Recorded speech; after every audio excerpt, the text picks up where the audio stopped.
Assalamualaikum warahmatullahi wabarakatuh.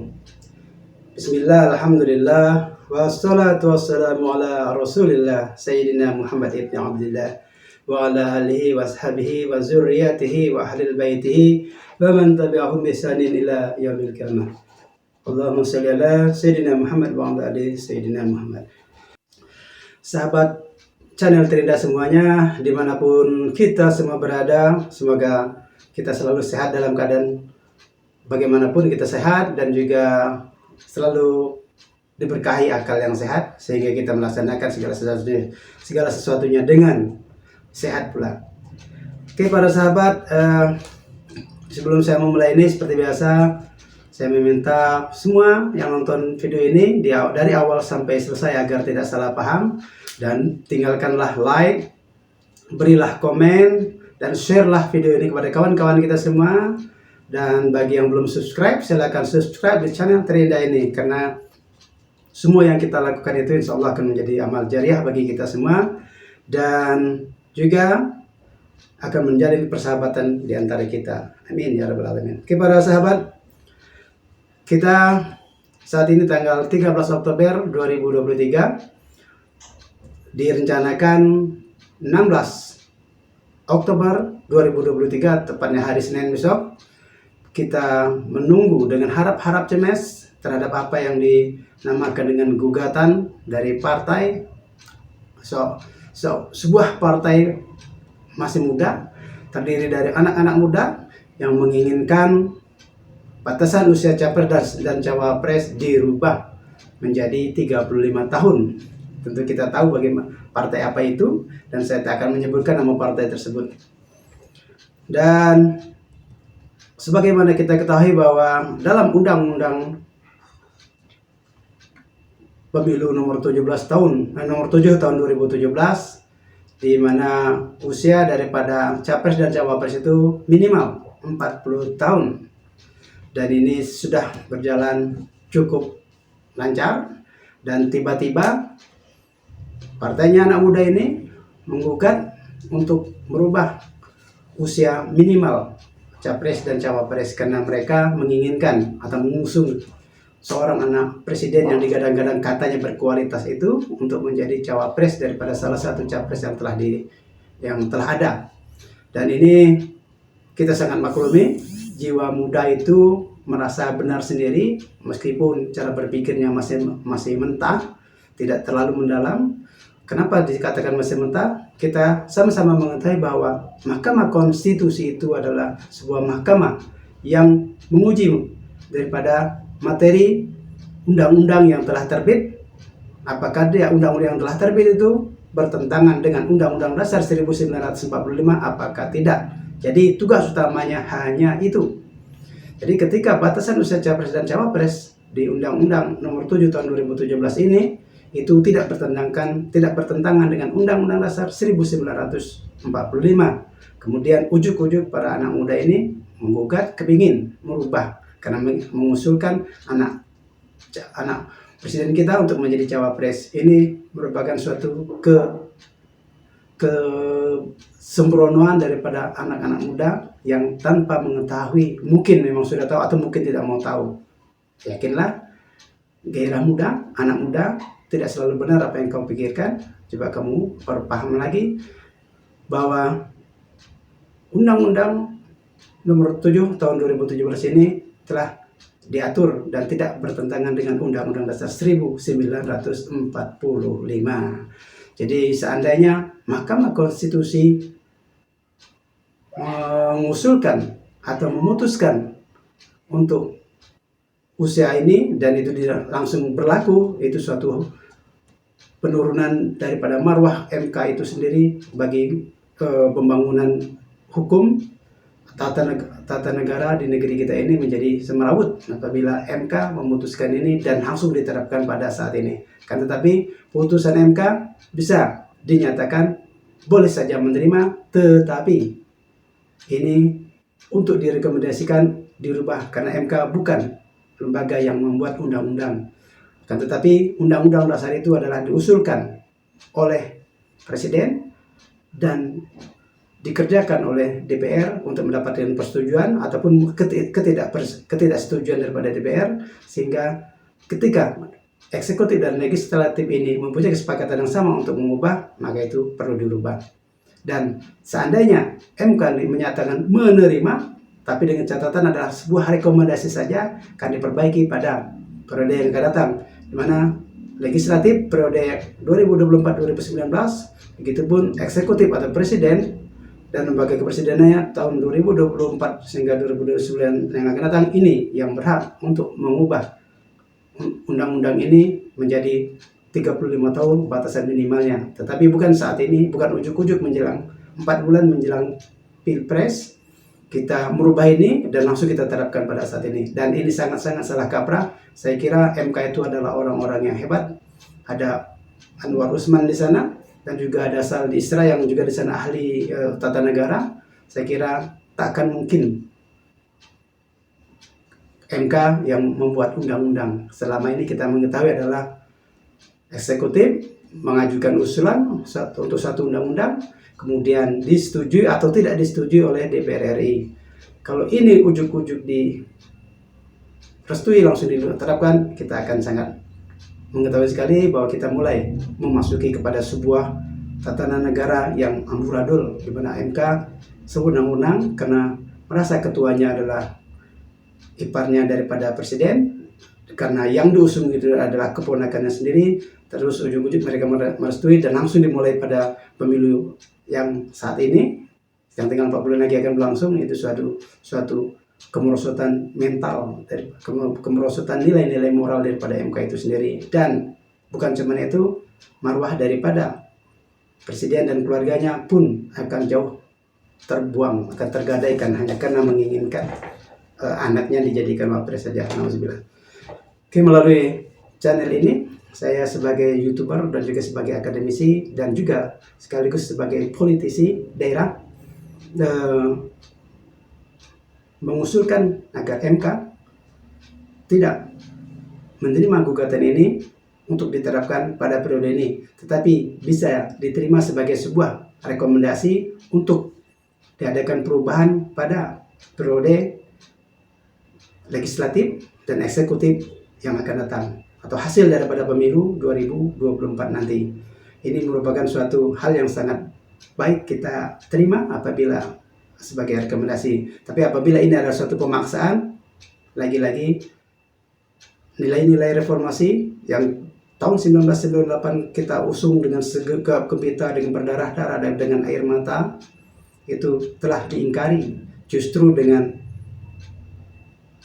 rezim sipil, di mana presiden kita saat ini adalah 100% orang sipil, tetapi ingin menancapkan kuasa-kuasanya melalui undang-undang, melalui hukum yang legal, tetapi memaksakan ini sangat sangat prihatin sekali sebagai orang sipil.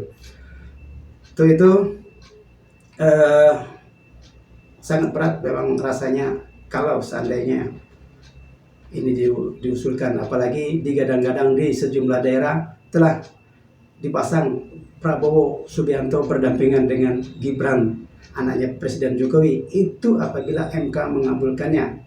Kalau memang itu dikabulkan dan terjadilah Prabowo berdampingan dengan Gibran, dan ini mungkin akan menjadi suatu mungkin sedikit malapetaka lagi bagi Prabowo untuk menjadi Presiden Republik Indonesia yang ke-8. Kenapa? Tidak semua anak muda buta politik. Tidak semua anak muda menginginkan anak muda yang namanya Gibran, anaknya presiden itu, untuk menjadi wapres, karena dengan memaksakan atau dengan mengobrak-abrik hukum melalui kekuasaan orang tuanya dan kekuasaan pamannya di MK. Dan itu yang digadang-gadang oleh partainya anak muda itu ada 21 juta lebih anak muda, katanya menginginkan sosok pemimpin muda. Itu saya nyatakan tidak absolut. Hanya segelintir anak muda saja yang diwakili oleh partai anak muda itu sendiri, yang mana tidak masuk ke dalam parlemen, dan itu merupakan satu kenyataan. Dan kalau itu digadang-gadang, kita ada partai besar, 9 partai besar yang sudah masuk dalam parlemen, itu tidak mengharapkan terjadinya perubahan undang-undang ini secara sekonyong-konyong di ujung. perhelatan politik kita yang akan terlaksana 2024 nanti. Hanya sekitar kurang lebih 4 bulan ke depan lagi. Dan mungkin kita tidak menginginkan sebuah perubahan drastis itu di ujung waktu-waktu politis yang seperti saat ini, di mana Indonesia menyongsong hadirnya pemimpin yang baru, tetapi dengan mendobrak atau mengubah atau mengobrak-abrik sebuah tatanan undang-undang yang telah permanen dibuat pada waktu itu. Dan di sini juga ada kan saya bacakan bahwa apapun putusan MK dalam pengujian Undang-Undang Pemilu terhadap UUD 1945 ini dinilai tidak cuma akan berkorelasi dengan regulasi pemilihan presiden, tapi juga cermin kinerja para hakim konstitusi. Seperti yang saya bilang tadi, bahwa jika ini disetujui dan dimulaikan pada saat ini, marwah daripada MK itu sendiri sudah bobrok. Sebenarnya bukan MK-nya secara institusi, tapi adalah para pimpinan MK. Wabil khusus di sini yang sangat disoroti masa Indonesia adalah Anwar Usman sebagai iparnya presiden. Justru Anda secara individu akan mengalami kemerosotan moral, dan Anda yang memerosotkan moral negeri ini seandainya Anda menyetujui ini untuk diberlakukan.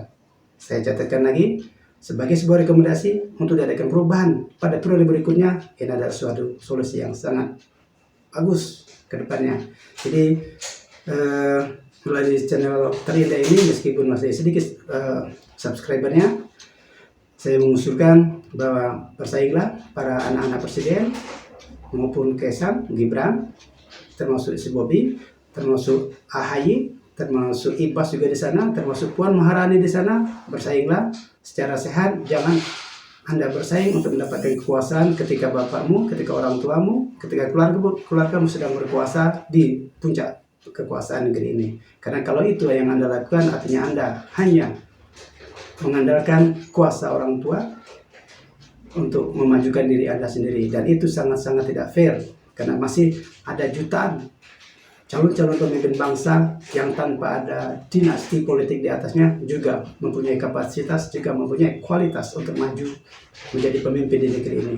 Kalau seorang anak presiden berkompetisi dengan orang yang tidak mempunyai dinasti, bisa sangat diyakinkan bahwa dia tak akan mampu untuk berkompetisi dengan anak penguasa. Karena anak penguasa menggunakan simbol-simbol kekuasaan, menggunakan alat-alat kekuasaan, dan juga menggunakan mungkin anggaran-anggaran kekuasaan untuk memenangkan anak yang sedang berkuasa. Kalau ini terjadi, maka demokrasi di Indonesia tak akan berlangsung sebagaimana mestinya, sebagaimana yang kita harapkan dalam reformasi kemarin. Pak Soeharto 32 tahun melalui rezim Orde Barunya telah kita tumbangkan demi memuluskan reformasi kita, yang mana inti daripada reformasi itu adalah memberantas KKN, korupsi, dan nepotisme yang mungkin secara desain ataupun secara kebetulan di pemerintahan, 2 periode pemerintahan Pak Jokowi ini justru korupsi meningkat, kolusi semakin meningkat, dan nepotisme semakin telanjang dihadapkan, disodorkan kepada khalayak negeri ini. Dan ini kalau korupsi, kolusi, dan nepotisme yang diagung-agungkan reformasi bergulir untuk diberantas, ternyata sekarang dengan nyata-nyata ditimbulkan kembali oleh rezim yang berkuasa. Ini berarti kita tahu bahwa saat ini telah terjadi pengingkaran atau pengkhianatan daripada nilai-nilai reformasi yang telah dibangun secara berdarah-darah, secara nyawa pun melayang di sana, dan sangat banyak korban yang telah bergelimpangan akibat reformasi yang kita dambakan ini. Dan justru nilai-nilai reformasi itu justru dijungkir balikan oleh kepemimpinan sipil. Karena kita tahu 10 tahun periode yang lalu dipimpin oleh seorang militer, toh nilai-nilai sipil kita tumbuh dan berkembang sangat indahnya. Tetapi ketika kita mendapat seorang pemimpin yang benar-benar sipil, ternyata keputusan-keputusannya, ternyata kebijakan-kebijakannya tidak menyentuh apa yang dinamakan 100% dengan nilai-nilai reformasi yang diharapkan pada waktu itu. Semoga video ini sampai kepada siapapun yang mendengarnya, siapapun yang melihatnya, untuk kita sama-sama mengintrospeksi diri bahwa tujuan negara kita adalah demokrasi yang sehat, demokrasi yang adil dan merata, tidak menggunakan tangan-tangan kekuasaan karena bapak kita, karena orang tua kita sedang berkuasa, lantas kita manfaatkan kekuasaan itu untuk mengatasnamakan bahwa demokrasi ada di tangan kita. Nauzubillah. Oke, semoga video singkat ini bisa menjadi pertimbangan bagi MK bahwa rakyat di bawah tidak menyetujui apabila itu dilakukan perubahan pada waktu menjelang pemilu ini. Rakyat hanya menyetujui apabila itu menjadi rekomendasi dan undang-undang yang membuat undang-undang itu adalah Presiden mengusulkan kepada DPR RI, bukan Mahkamah Konstitusi. Di mana Mahkamah Konstitusi itu hanya menguji materi-materi yang ada dalam undang-undang, apakah dia bertentangan dengan Undang-Undang Dasar 1945 apa tidak. Kalau seandainya tidak, kalaupun seandainya iya, MK hanya bisa merekomendasikan untuk dirubah. Yang merubah, sekali lagi, eksekutif dan legislatif, bukan Mahkamah Konstitusi. Oke, 9 Hakim Agung berpikir, Anda cerdas semua, dan saya garis bawahi, saya sebagai akademisi, sebagai politisi daerah juga, dan juga sebagai YouTuber, mengajak kita semua untuk menjernihkan pikiran kita, menyehatkan pikiran kita untuk berkonsentrasi pada tujuan reformasi di negeri ini. Billahi taufiq wal hidayah. Wassalamualaikum warahmatullahi wabarakatuh. Thank you for watching.